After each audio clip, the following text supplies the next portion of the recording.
This is a code challenge for black. There are many ways for black to make a code, but the problem itself is very complicated, so please make sure you spend some time on this, maybe 10 to 15 minutes at least, I'd say, and see what's going on here on the corner.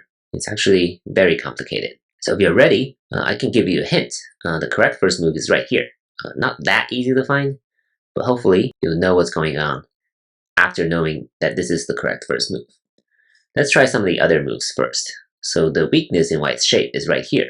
But if black comes in at number 1, white can just cut it off.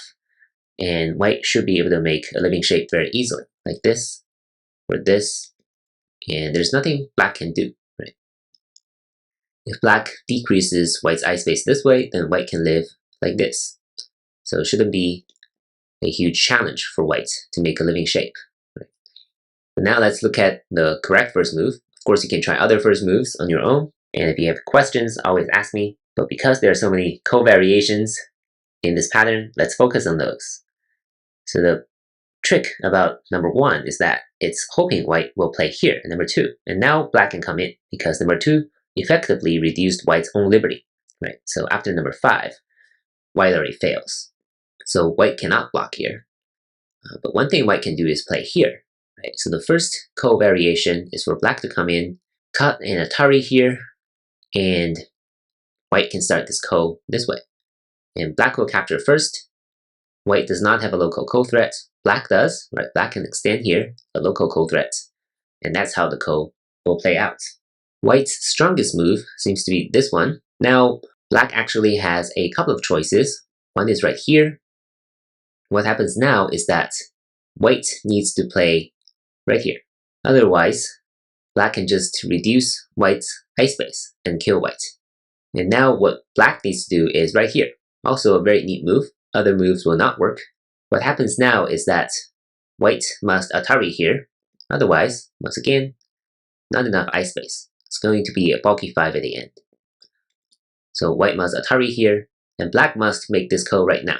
Right, if you play here, what happens is that this is going to be a neutral life or Seki shape, not a pyramid 4, because black will have to fill in one more, and it's going to be a 5 space eye that is a living shape.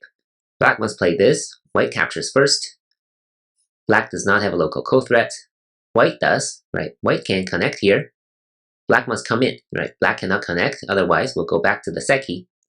And white can also play here as a local co-threat, probably even better for points and territory, right? So black must cut here, right? Otherwise we'll go back to the Seki. Right? So this cut is important for black to play, and the ko will continue after number 14.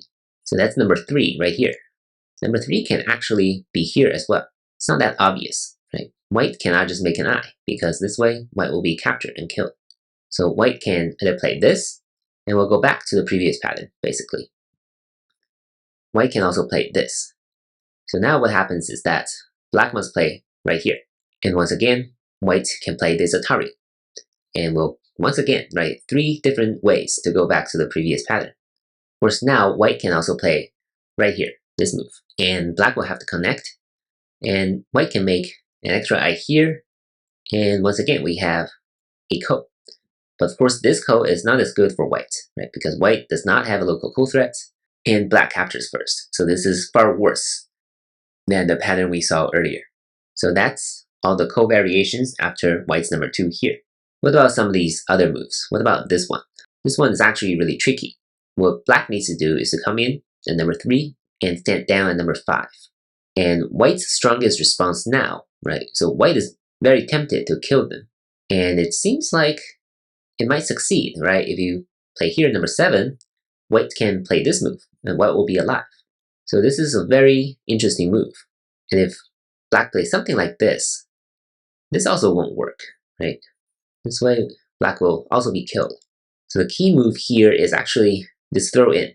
It's a really sharp move. If white captures from this side, black can pull number 7, not exactly pull back, but make number 7 into a fake eye, right? Because white cannot come in here. So white can only capture number 7, and this will be a fake eye, and only one real eye left this way. And if white captures here, black can play right here, forcing white to connect to preserve this real eye, but now black can play here or here. And now what happens is that white cannot enter from either side. So white is frozen, and these two stones will be captured very easily by black. So white will die this way. So number 7 is how black can kill if white plays at number 6. So what should white do now? White should stand down here. If black captures these two stones, what happens now is that black cannot come in this way. This is a connect and die, obviously. So black can only capture these two stones, and white will be able to live this way with number 10. So black cannot just capture these two stones. Black must come in this way, and once again, we have a ko. White can throw in at number 8. Black captures first, but again, white does not have a local ko threat, and white doesn't get to capture first. So this is not as good for white. That's what happens after number 2. What about number 2 right here? This is also very tricky. What happens now is that black can play this move. So this is potentially complicated. If white plays something like this, black can come in here, forcing white to cut it off. And black has this sequence. This is a VOI versus no I situation. White cannot come in. So even if white captures on the outside, white still cannot come in, and white will have to trade this, but black can occupy this liberty on the outside, and white still cannot come in. So white will be dead. So this is a classic VOI versus no I situation. And if white tries something like this, black can kill white with number 5 right here. I'll leave this at number 5. You can try some of the variations on your own and see what happens. So number 2 will fail after black's number 3. And last but not least, white can try this move, and black will just have to come in this way. So once again, no local ko threats for white, and black gets to capture first. So the optimal result, meaning white's strongest defense, is right here. And if black comes in this way, white gets to capture first, and white has a local ko threat right here. So that's the optimal result for both sides, meaning white's strongest defense. Overall, this is extremely complicated, even though it seems like just a small corner. So please make sure you spend enough time going through the variations and try to understand what each pattern is about. Good luck, and thank you for watching.